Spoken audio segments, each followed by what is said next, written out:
goes, well, I don't know what you want me to do. And I was like, I want you to pay me. I need you to pay me. You have a contract with me. You have to pay me. It says that you have to pay me literally exactly as the show's finished. He goes, all right. You want your money right now? I was like, yes, that is what I'm telling you.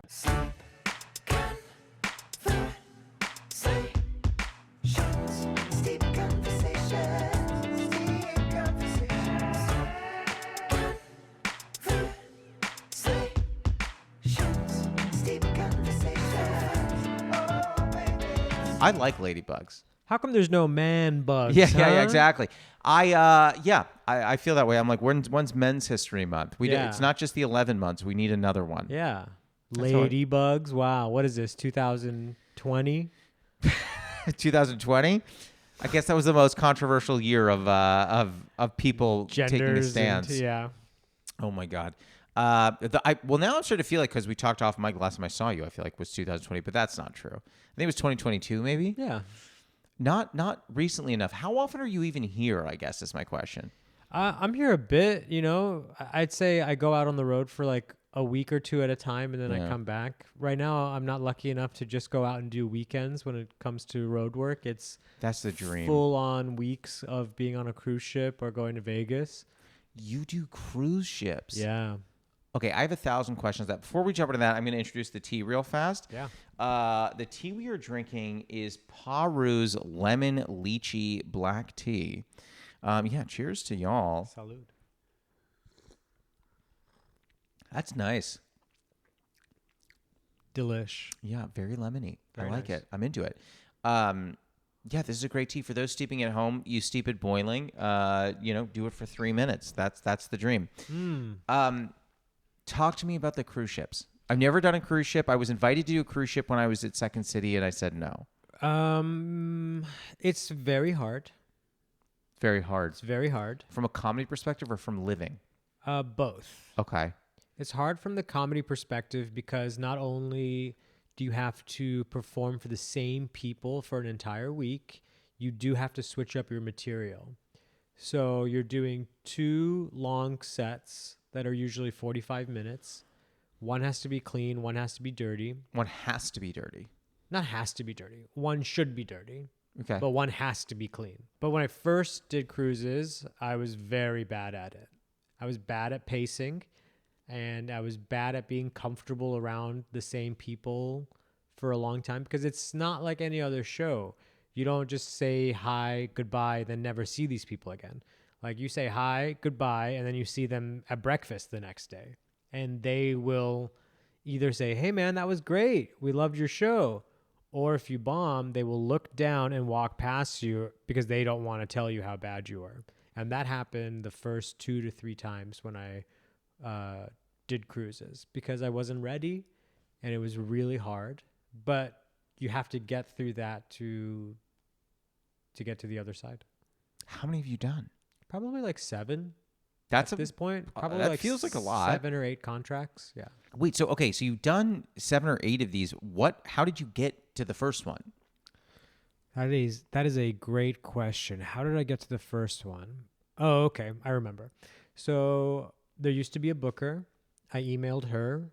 She got me my first contract. Okay. Do you just cold email the booker?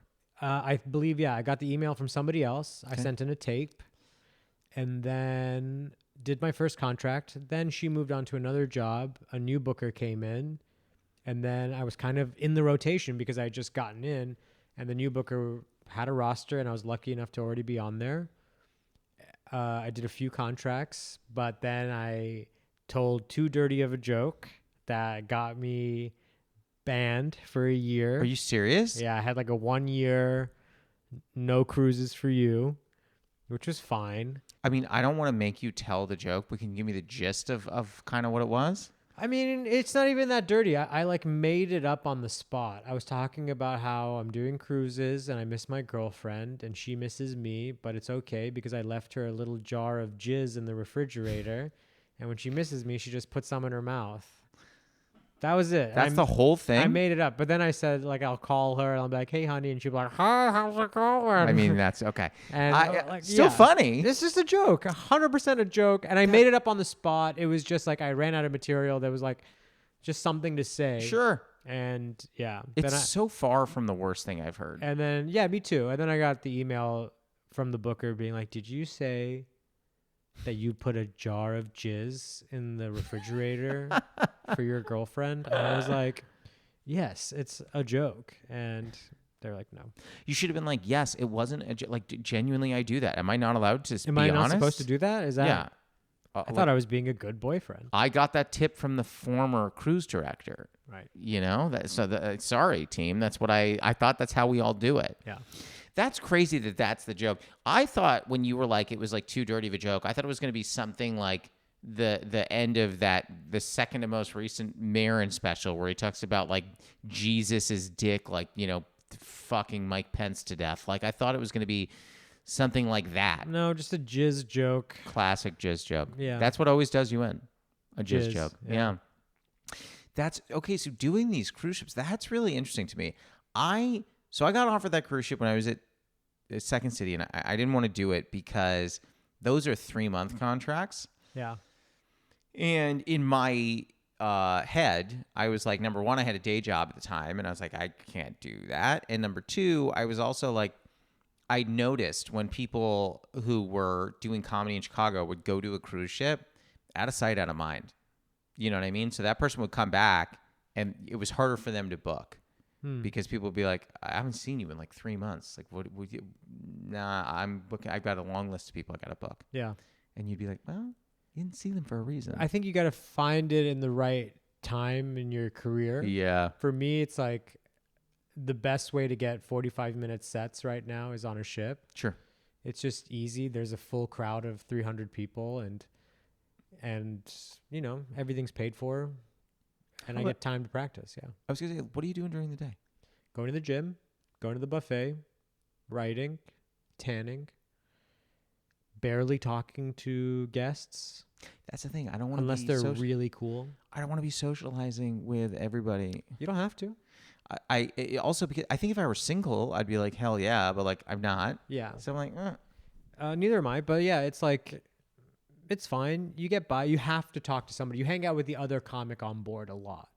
Oh, there's two of you. There's two of us.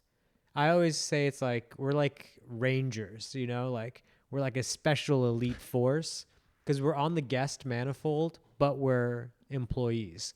So we stay in a crew cabin, but you're allowed to do everything. Well, not everything. You're allowed to do most of the things that the guests are allowed to do. So we are in this like gray area where employees don't want to hang out with us because we're only here for 2 weeks and we have, guest privileges, and we're technically not allowed to hang out with guests because we're employees. So it puts you in this special little area where it's just you and the other comic, and then you just bond. Have you made good friends from all these? Yeah, I mean, tons. Almost every contract, you make a lifelong friend. It's pretty easy because you're on there for 2 weeks with them. You see them every day. You have multiple meals with them if they're a good person. Yeah. And it's so easy to make friends. I mean, I learned so much the weeks that I did with Orlando Leyba. He's like a great comic. Oh, he was doing, I know, yeah. I've met Orlando, yeah. And I learned so much. And then there's a guy named Mark Vieira who I've learned so much from, and tons of great people. Amazing. Yeah. I kind of like that. I always used to think that cruises weren't for me. I've never been on a cruise in my personal life either, just as a guest. It's fun. Yeah, they make me nervous. I just like being out on the ocean, in the middle of nowhere on such a massive. Nothing's gonna happen to you. But you've never had that fear? No. And I've been caught in a storm too, and still nothing will happen to you. These ships are huge. They are huge, huge. Do you not have? But I guess, and this is a weird question to ask. Are you not really a fearful guy? Like, do you not have fears? I don't think as a comedian you should be fearful of anything. You kind of need to know how to get out of every situation with just using your words. I mean, I would say that's mostly true for me. But like, if I see last night, okay, this is weirdly recent, but last night we come home from dinner. We have 2 cats. We came home from dinner. And these cats, I cannot stress enough, don't do anything. They're completely useless. They are sniffing around an area on the floor where my fiance had dropped her sweatshirt. And they don't do that ever. So I'm like, what could this possibly be? I'm kind of looking around, move something.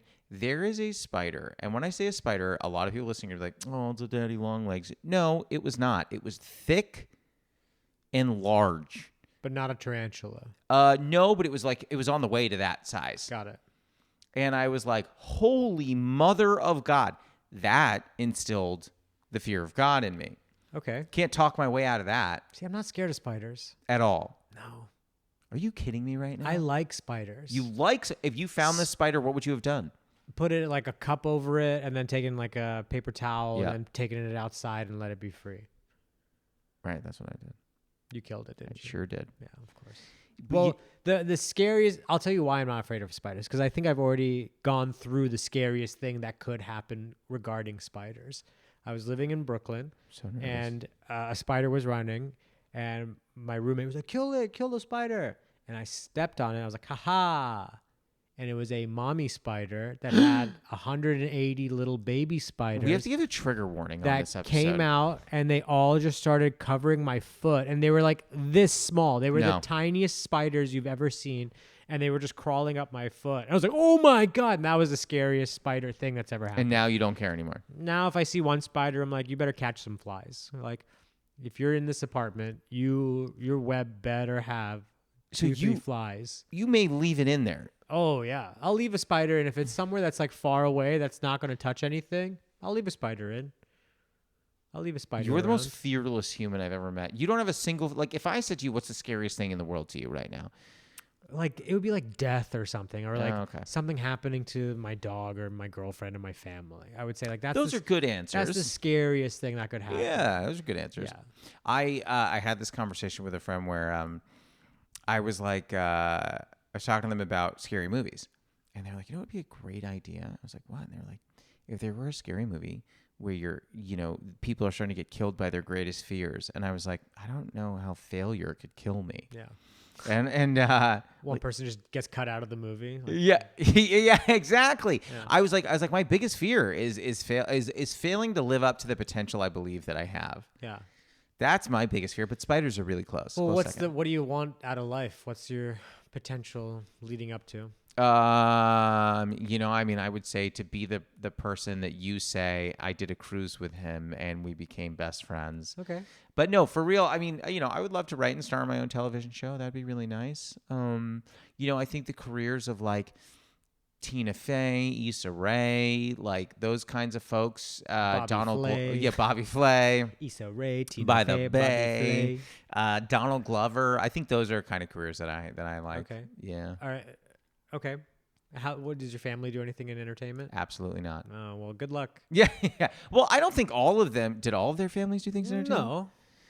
But it would help. It would be nice. Sure. Did your family have anybody who can do things valuable for you? Absolutely, but not in showbiz. Not in Hollywood. Yeah. I think my dad, one time, he told me that when he was my age, he wanted to be an actor. Oh. And I think that keeps me going. My dad having this dream of like he wanted to be a Bollywood star. Well, that's a hard arena to succeed in. That's a very competitive arena to succeed in. Yeah, I mean, I think they're both difficult and they both have, I mean, it's not like Hollywood's so easy to get into. No, it's not. But like in Bollywood, I tend to believe, and I may be misunderstanding Bollywood, but I tend to believe if you just have one skill, let's say you're an actor, you can act, but you can't sing, you not can't enough. dance, Yeah. you're out. Yeah. You need to be firing on all cylinders in But Bollywood. that's what our entertainment used to be. You have to be able to dance. You have to be able to sing. You have to be able to act. I mean, it still helps. Like Ryan Gosling himself, like sang that song at the Oscars. He is Ken. Like you have to be multi-talented. You can't just be one thing. Sure. Conan is like a great guitar player and a great interviewer, and he's funny. But he's not singing and dancing. Fallon is, right? Fallon's singing and dancing and also that's true. doing comedy. Like all these guys that we like are more than just funny. Yeah, I think being a multi-hyphenate is useful. I mean, when you were coming into it, do you sing or dance? Nope. No. So when you were coming into this, were you just like, I'm going to take the hardest route, or you were just like, I want to do comedy so much I don't care? Well, I moved to New York to get on SNL. That was the dream when Okay. I was 18. It was Sure. like, go to New York, get on SNL. So I signed up for all the UCB courses, Oh, okay. and I went through 401, and then I applied for advanced study, and they didn't let me in. And I was like, that's weird. And so I I just, also thought that was weird. yeah, I was like, this is very weird. I went into improv first. Yeah. I started an improv comedy, and then, So did I. but then the muscle goes away as soon as you start getting good at stand up. Improv just becomes impossible because in improv you're just doing scene work and crowd work, not crowd work, scene work and working with somebody else, and you're never looking for the joke. You're looking for the truth and the honesty. And then in stand up, it's like the complete opposite. It's like every word better leads you to a better punchline. I agree. I do tend to believe, and I might be alone on an island in this, I tend to believe that, like, let me frame it another way. I believe the comics I gravitate toward, that I like to listen to, that I like to watch, happen to often be comics who have some background in improv. Yeah. I also think that when you see someone who has a background in improv on stage, if they do crowd work, it feels much more organic than if someone who doesn't does crowd work.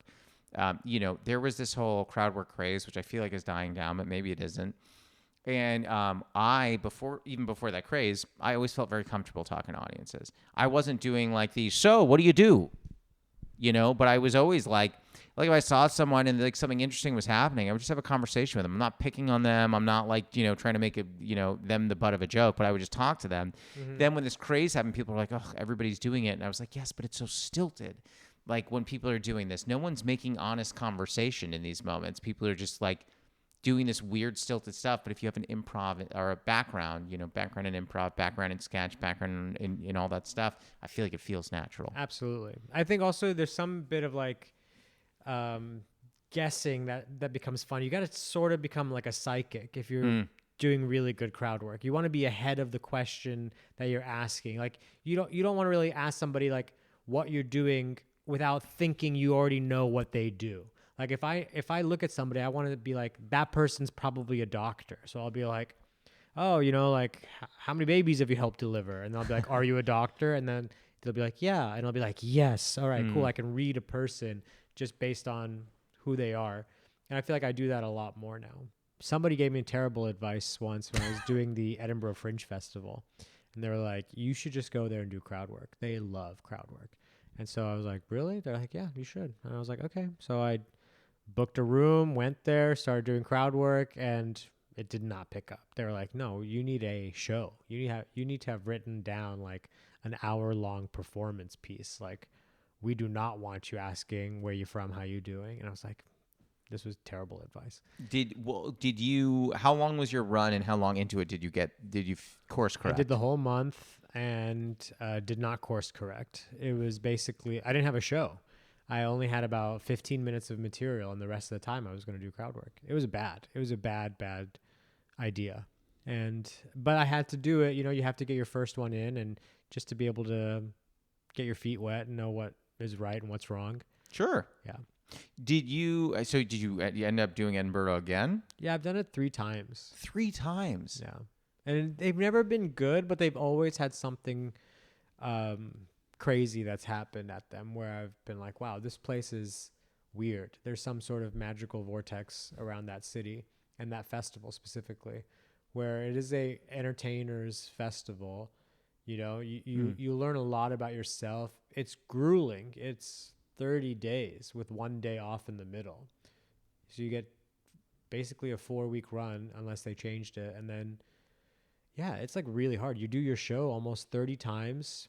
And the British people and the English people, the UK people, whatever, that do it, the ones that know how to do it correctly, it's really fun to watch them murder. It's really fun to watch them just crush it for an hour doing their one-man, one-person show.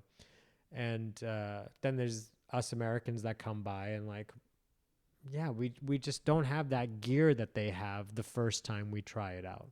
They grow up with it so much more than we do. And we're just straight stand-up sometimes, where we lose that performance aspect of it, where they have sound cues, light cues, fun little things that break up the show into different segments. And I think the next time I do it, I will have all of those things. I think I've learned how to have a good show there. And hopefully, if I do it next year, it'll be a success. I feel like it's a big undertaking, not only creatively, but I also feel like financially, you're going out there. You know, I have a friend who did Edinburgh last year who made his show free. Pay what you want. Yeah. Oh, so you've done that too. Mm-hmm. I don't know that he was making enough to cover that whole trip. No, I mean, because we have to pay for our flights over. I mean, everybody pays for accommodation and food and all that kind of stuff, but that flight over even puts you in the hole another $1,500. Hell yeah. Yeah, but if you do it successfully, you can make a lot of money, which is not the end goal, I believe, with Edinburgh.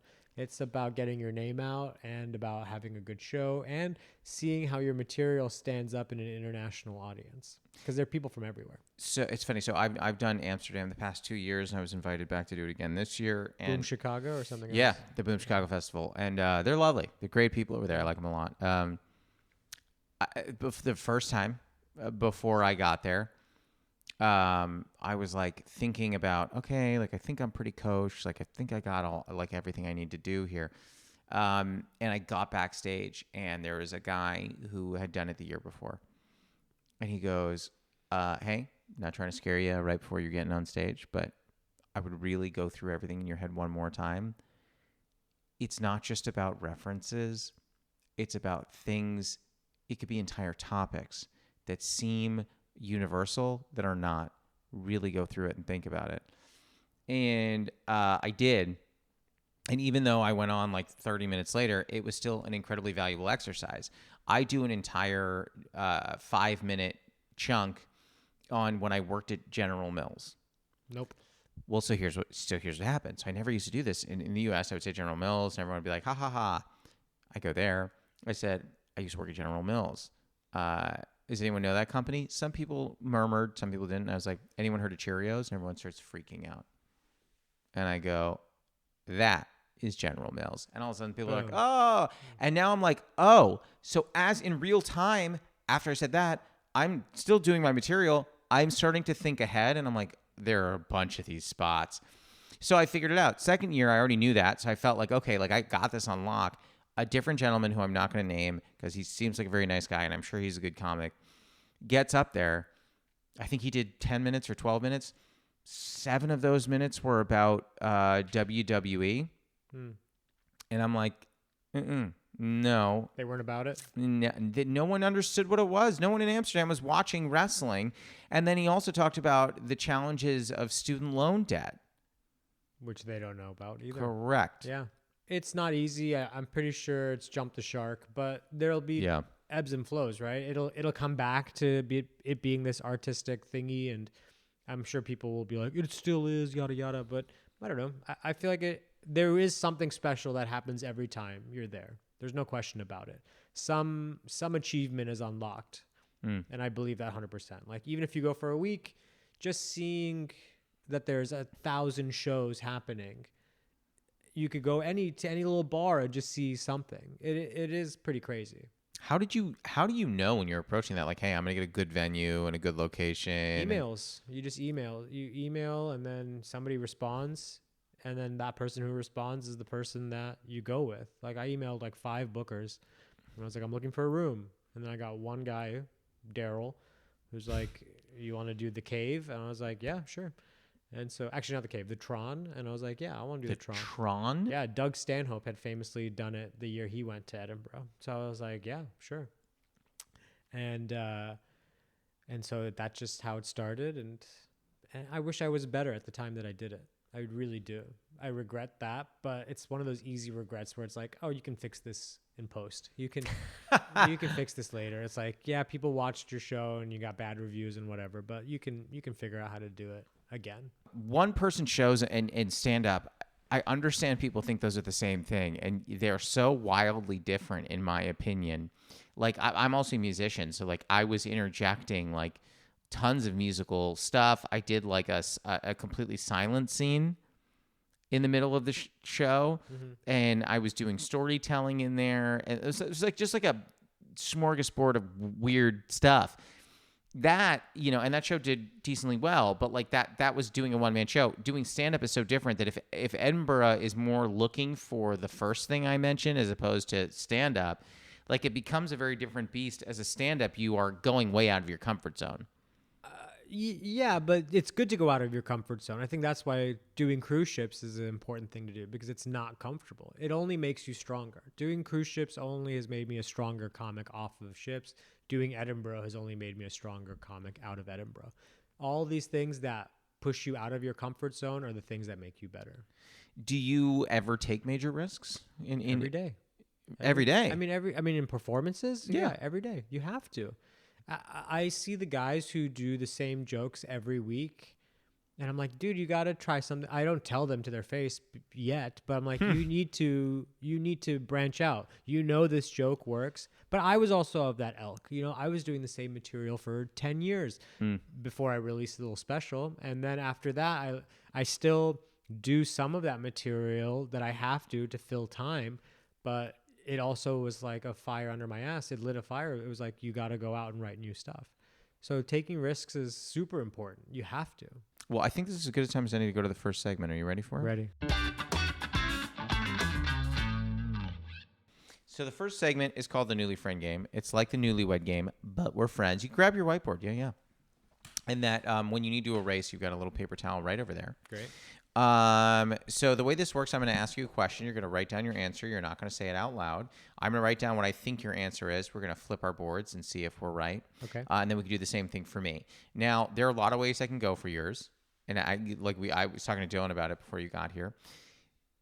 When I was kind of thinking about what I wanted to do for you, I went ahead and I was like, maybe I missed something about you. And I did miss something about you, which is that you had a small role in Argo. Yeah. So given that, my question for you, and again, don't say it out loud, write it down. Outside of Argo, what is your favorite Ben Affleck film? Ooh. Okay. A lot of options there. 1, 2, 3, flip. I didn't get it. You wrote Good Will Hunting. You have a good guess. Will I got to tell you that. So I guessed Gone Girl. Yeah. Good movie. It's great. I was thinking The Town was the other one. Oh. I like The Town. I was way off. So Good Will Hunting is one of my favorite movies of all time. Yeah. I, for some reason, didn't think you were going to go there. Yeah. Good Will Hunting. I used to do scenes from that movie in like theater camp. Did you really? Yeah. Who did you play? I played Robin Williams, and then somebody else would play Matt Damon. Or not Matt. Yeah, Matt Damon. And we would do the scene where Robin Williams like chokes him. He's like, "You ever talk about my wife like that, I will end you." And we were in high school, and I was like, "This is art." You're like, this is cinema. I know everything that needs to be known to do this role. Yeah. I absolutely love that movie. It shocks me that sometimes I meet people who just haven't seen it. And I'm like, wow. You haven't seen Good Will Hunting? Yeah. Like, who hurt you? Yeah. You haven't seen it. You can fix it by watching Good Will Hunting. Right. You can just fix it by watching it. I literally talked the other day about this scene. I was trying to explain. It was in therapy, believe it or not. I was in therapy talking about Good Will Hunting. I said to them, I was like, the toughest thing in the world for me is when I am feeling emotionally vulnerable and someone responds to that with stoicism. That is like a very hard thing for me to digest. And he was like, I think I understand where you're coming from with that. And I was like, think about Good Will Hunting. This girl breaks down being like, I'm so sorry. I love you. Tell me you don't love me and I'll leave. And he goes, I don't love you. And you're like, Jesus Christ. You know what I mean? Like, it's like that. But that's not stoicism. That's honesty. Are you saying you? No, it wasn't honest. He wasn't being honest. Yeah, he was. No, he was not. He absolutely loved her. At the end of the movie, he proves it. Right, by going after her. Yeah, he wasn't being honest. But I think in that moment, he didn't love her. I don't agree with that either. Ooh. I think in that moment, he was trying to push her away. Because he loved her so much? Yes. Should we just quit this podcast and rewatch Good Will Hunting? Yeah. Yeah. I actually, honestly, I'm telling you right now, based on this conversation, I think I might go and rewatch it. Yeah. I don't know. Bad idea. Now I'm trying to think. For me, we could do Ben Affleck, but I feel like we've named two great movies. Dare I say it? Should we do the same question for me, but with Matt Damon? Sure. That could be fun. I'm trying to think because I don't actually know the answer to that, and I'm not going to name Good Will Hunting, even though I absolutely love it. Yeah, Good Will Hunting's off the board. It's off the board. Flip your board on 3. Yeah. I wrote The Martian. He psyched me out. No, Yeah. Martian wouldn't be it. I wrote The Bourne Identity. You wrote The Martian. I am forgetting what is a great Damon movie? I'm forgetting because I love Damon. I love movies. I love Matt Damon. I cannot for the life of me think about. I mean, he's great in Oppenheimer. He's not bad at anything. Ocean's 11. That would have been a good one to put it. Can I just make it really interesting? So I loved Ocean's 11 when it came out. I rewatched it again recently. It's a little hectic now. I've seen it 1 billion times, and You still love it? I still love it. Okay. Something about a heist. Something about a bunch of dudes working towards a heist. I love a heist movie. Yeah. Give me a heist movie. The all ending day. makes no sense. Would it be impossible? There's no way they walk out of there as SWAT team with a bunch of money. But ha ha ha, very funny. And Steven Soderbergh, incredible director. Are you a big movie guy? You can put your board down, by the way. That's the game. Yeah. Sorta. I mean, I like movies. How do you relax? How do I relax? Music, pot. Sure. You could do both of those together. Yeah, I do all the time. Yeah. How do I relax? Coffee, to be honest. There's no fucking way. Yeah. A good coffee will help me relax. Because pre-coffee, I'm not relaxed because I don't have the caffeine. But if I drink my coffee, I feel pretty relaxed. Have you had coffee ready today? I have. Because you seem very at ease. I am. Yeah, having a good day. Except I fell yesterday. Is that the Band-Aid? I saw it earlier. Yeah, I was moving and I was going up the stairs with a box and then I tripped and I fell face forward. I actually hit my head. You fell face forward? Yeah. And I scraped my hand up against the floor and yeah, it was just like rough. What motivated the move? Oh, well, I live in a 1-bedroom and Sure. my girlfriend and I and the dog, we needed more space. So we moved into a 2-bedroom that's upstairs. Same building. Same building. So, you had lived together in the 1-bedroom, or you're moving in to live together? We lived together in the 1-bedroom for a few years without the landlord knowing. Shout out. And I did want to tell you this. So your landlord's a big listener. big listener. Yeah. I can tell. We get a lot of reviews from your landlord. Yeah. And it was just time. Spring came around, and I had this feeling that we were going to be moving, and then this apartment opened up, and we're like, yeah, let's do it. And I'm usually like, I try to put like roadblocks up. I'm like, no, we don't need to move. Our apartment's great. Of course. And then like yesterday, once all the stuff was in there, I was like, this is the best. This is Yeah. so good. I can't believe This is huge. I can't believe I said no to this at first. Like, I was just crazy. What does your girlfriend do? She works in fashion. She works Nice to not have her in comedy. Yeah. She works in fashion. She's a fabric R&D. So she does like research and development for this brand. Are there new fabrics coming out that I don't know? You have no idea, man. There are so many fabrics. I just know cotton, polyester. Oh, there's like a whole list. Wool? There's a whole list. Okay. And then textiles and lace and this and that. And yeah, there's a lot of stuff. Dear Lord. Yeah. Your parents, you said, don't do anything in the entertainment industry. No. How do they feel about your venture into the entertainment industry? Pretty good. I'm sure they're happy that, I mean, my sister was an entertainer too, but like not in the same sense. Like she was an improviser and then she became a event coordinator, planner, all that kind of stuff. And so much more. She owns her own business and all that kind of stuff. And I think without her, they'd kind of be like, you're just doing comedy. Like, come on. But because she has like a pretty steady job and a family and kids, I kind of get to fly under the radar and try whatever I want. But I'm pretty successful. I'm doing okay for where I'm at. You seem to be doing well from my vantage doing okay. point. I just have to keep at it, and Yeah. maybe in like 5 years, something crazy good will happen. Do you have aspirations of having kids, a family, anything like that? Sort of, kind of, but like, Yeah. it's not even there. Like, I think I swore to comedy. Like every time I think about like what I want to do, I keep saying like comedy is my life. It really is, because it's given me so much, and I just enjoy doing it so much. It's just my favorite thing. I just feel like, and I say this a lot, every dream needs a sponsor. So it's always kind of like when you're doing comedy, you either need to find a way, because I think it's something that a lot of people don't realize who don't do comedy, is that it takes some creativity at a certain level to make it a money-making effort. You can do boatloads of shows in LA that will pay you $10 petty cash. That's just not enough to live on. No. You need to start finding things like cruise ships, like corporate shows. There's a business to it. Yeah. You have to find people that'll help you make it into a business. Yeah. That's really important. Yeah. I mean, did you not find that transition difficult?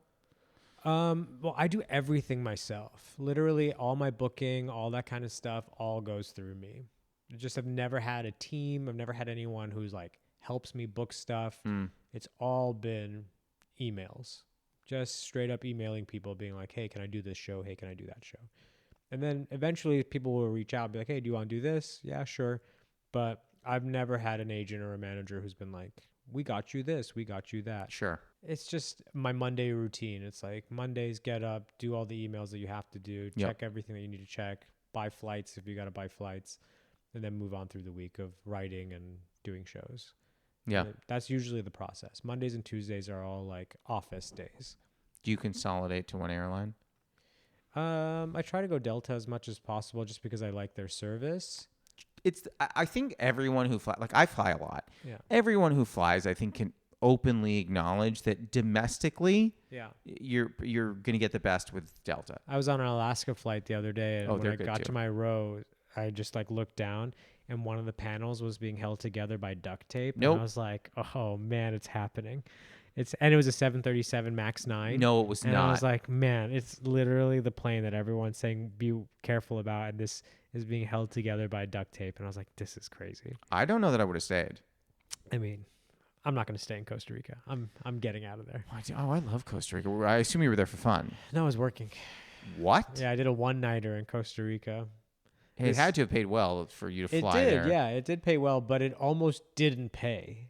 So, like, I voiced my concerns with the booker a month before. I was like, you're going to be able to pay me? Like, you have to pay. He's like, his whole thing was like, we're doing the first international comedy festival. We're not going to put your name on the flyer. We just going to be like people like buying tickets. Like, you don't need to advertise.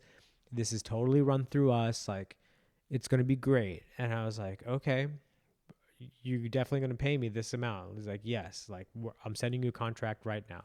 Sign the contract. And then I bought my flight, and then he reimbursed me for my flight. So I was like, okay, good signs.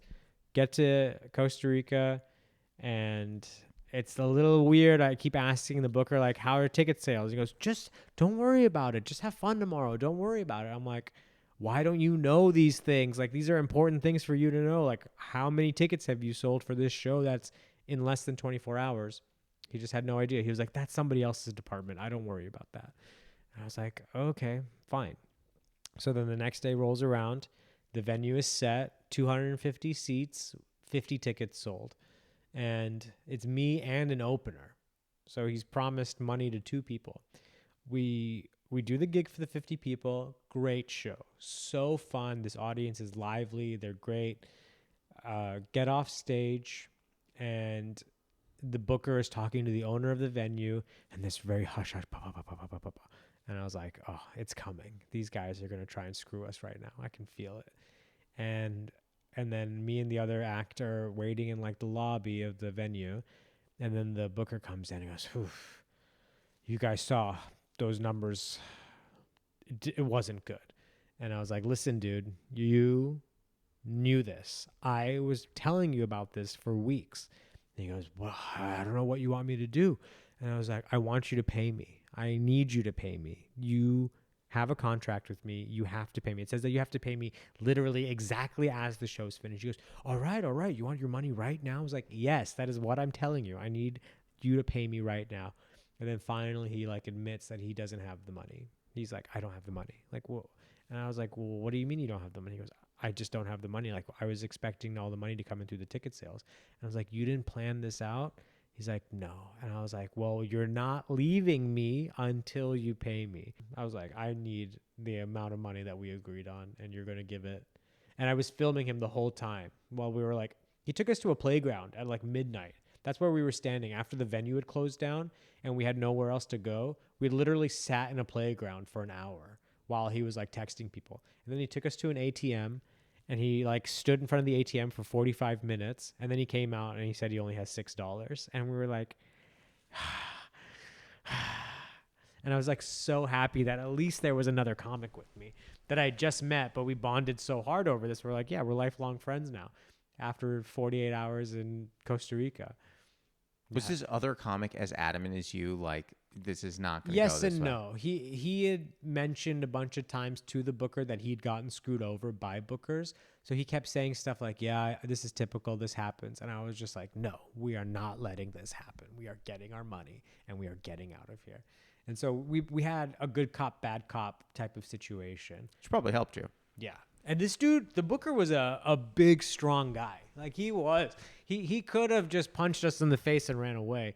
But like, I don't know. I think we just scared the life out of him in some way that he was like, I got to pay these guys. And then I saw him get a loan from a guy. Like I saw the text message where the guy said like, this amount plus this amount, you owe me this amount now, like get your life together, all this kind of stuff. Like he didn't know what he was doing. He just thought I'm going to put on a show, and he was the opener for the show too. Of course he was. I knew it. He went on and did about 10 minutes up front of like old material, but it still was funny, sure. But like it's stuff that, you know, you and I have heard 1,000 times from other people. Yeah, I just lost 140 pounds. I got divorced. Yeah. Stuff like that, but like geared towards him. And the Costa Rican version of that. The Costa Rican comedy booker version of that. Yeah, exactly. And yeah, it was just an experience. It was a very, very weird experience, but an experience nonetheless. Would you ever go back? Not to work with him, no, obviously not. I went to Costa Rica once before, and it was great for a wedding. And so that was like the mentality that I went into for this gig. I was like, it's a nice place. You're going to enjoy it. But it was so westernized. I made a joke that it felt like Westworld. It was just like a playground for these like rich white people who like made their own little land. Yeah, it's like the rules there are insane. It's like you can be an American, you can't work at a business, but you can own a business. And it's like, what? They're like, yeah, if you're going to start a business, you have to own it and you can't work it. You have to have locals work it. I'm like, oh, so you're just like getting around, hiring. I don't know. It was like very stupid. It was all very, very, very weird. I went on a surf trip to Tamarindo. What a crazy story. Yeah. Just happened a week ago. What? Yeah, that was a week ago. Last Saturday. Dear God. Yeah. Well, I feel like now is as good a time as any to go to the lightning round. Are you ready for it? Ready. This is the lightning round. It's 5 fast questions. They don't have to be fast answers. They're the last 5 questions we end every episode with. I use this because, like you, one day I think I could be a late night talk show host, you know, kind of do the thing, little clicks. Great. You know, good. Question 1, what is a favorite ritual of yours? So I love brewing tea in the morning. What would be one of yours? Before going on stage, I try to get my heart rate down as low as possible. You try to get it down low. Try to get it down low. Try to be as calm and as peaceful as possible. I'll close my eyes and do a lot of deep breaths and try to get my heart rate down as low as possible before walking out on stage. How long do you do that for? A few minutes if I can. Oh, wow. Okay. Yeah, as long as I possibly can and focus. Wow. And get ready before going on stage. I feel like that would actually be really useful. Yeah. It helps me a lot because I don't want to go up on stage with frantic energy. I want to go up on stage like the people out into the audience. I want to be calm. What I don't do this at every show, but I do this at some shows. What I've started to do, and this is like a COVID nightmare, is when I come kiss everybody's hand. I lick everyone's mouths. No, I come out on stage, and what I've started to do to the front row is just like give them high fives down the line. And I did that. I think I might have done that in Amsterdam for the first time, but I did it once because I came out and I just saw the crowd just wasn't in it. And I was like, I'm going to get you into it. Mm-hmm. And I remember doing that. And what's weird is it worked, but it also worked on me where I was like, oh, that kind of put me in the mood. Like, I feel good now. So I started doing that. But I like the deep breaths. I might try that. Yeah. Like, actually try and get the heart rate down. Like, you can feel it. Yeah. Like, really slow it down. I do that at night when I can't fall asleep. I do 4 square breathing. It's helpful. Nice. Question 2, what is a running bit you have with a friend or partner that makes you laugh? Meredith Casey and I have a bit where I pretend. So we did a show together at Chatterbox, and she crushed. But I went up to her. I was like, "Oof, like that was a really bad set." And then I kept telling people, like, later being like, Meredith bombed in front of me. Like, it was really bad. And ever since then, we have this running bit where she gets like angry that I say this, and I'd be like, you should have seen her. Like, she was like crying, and she went to the bar, and she like started taking shots, and she was just like, am I ever going to be funny? Like, but that's a fun new bit that I've started with her, and I laugh every time, but we do it. I love that so much. Yeah. Did you crush that night? We did well. We both did well. Oh, Yeah. I just had to ask. I was like, I know she did well. I was prepping for a set, so I was like getting my gears together, and it was working. So I don't really count it as like, that was a great set. It was like, that was a workshop set in the sense where I was like working towards a bigger goal. But yeah, we both did great. But I just love the bit. And she plays into it really well because she gets angry and then she just like is feisty about it. And it's just a funny one. No, it's a great one. Yeah. Question 3. What is a very controversial opinion that you have? All right. You know, I saw the movie Madam Web and I didn't hate it.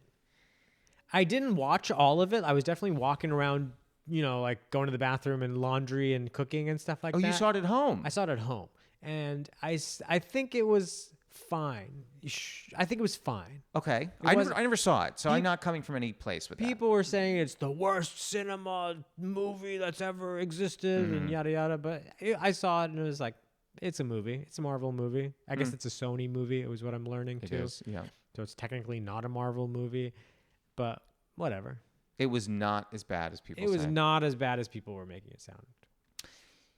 Yeah, I mean that's a controversial opinion, but it's like it's one I don't hate. I think that a lot of people throw around like worst blank I've ever blanked, worst movie I've ever seen, worst book I've ever read, worst song I've ever heard. Like people throw that around a lot, and I'm like, I've seen a lot of movies, right? Like a lot of movies. I can say with decent confidence, having not seen Madam Web, that it is not the worst movie I would ever see. No. I recently, and this is not the worst movie I ever saw an atrociously bad movie called Clear Mind. It was awful by so many measures.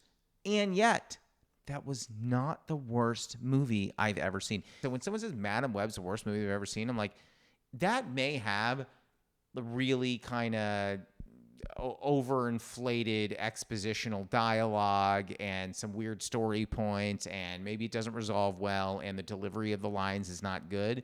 If you think that's all it takes to be the worst movie ever, no, you don't know what's happening. No, it's a bad movie for sure. Yeah. Sometimes I love bad movies. You never go out of your way to watch a bad movie? I love a bad horror movie. Can't get enough. No, I love a good movie. I like a good movie too. Like American Fiction was like a good movie. I watched that. Was a great movie. I was like, wow, that's a film. Great writing, great acting, great cinematography, pacing. I was like, this is a film. And then like Poor Things, I was like, oh, all right. Oh, Poor Things was one of my favorite movies. Mm-hmm. Not of all time, but of the Oscar race movies. Absolutely loved it. I mean, my hot take on the Oscar movies was Oppenheimer was probably number 7 for me of the top 10. Oppenheimer was very good, though. Oppenheimer was good. Oppenheimer was also bloated, incredibly long. It didn't have to be half as long, and changed movies twice. Like, it wasn't for me. I think the stunning piece for me is that no one talks about Past Lives as being one of the best nominated films. I gotta watch it again. I have to watch it. I haven't seen it yet. I want to see Godzilla -1. I heard it was great. Oh, I can't wait to see it. Heard it was great. Can I tell you something embarrassing about me? I've never seen a Godzilla movie. Not because I don't want to. It just hasn't happened. Not even the one that came out in the year 2000? The one that, like, well, this is not a good good name Hank to mention. Azaria? I was going to say the one that like, Diddy did the soundtrack for. Yeah. I didn't Why, see what happened to Diddy? Is he okay? Yeah. I just love that someone, within 3 seconds of, like, the whole controversy, he became the diddler, and I was like, that makes sense. He is the diddler. I know. Well, he doesn't do the diddling. No, apparently he has. Oh, he diddles, yeah. But I mean, I don't know for sure. I mean, we don't know. Listen, all this is allegedly. But no, I've never seen a Godzilla movie. Yeah. Here's an embarrassing thing, and then we'll move to the other 2 questions because I know we've been here for a minute.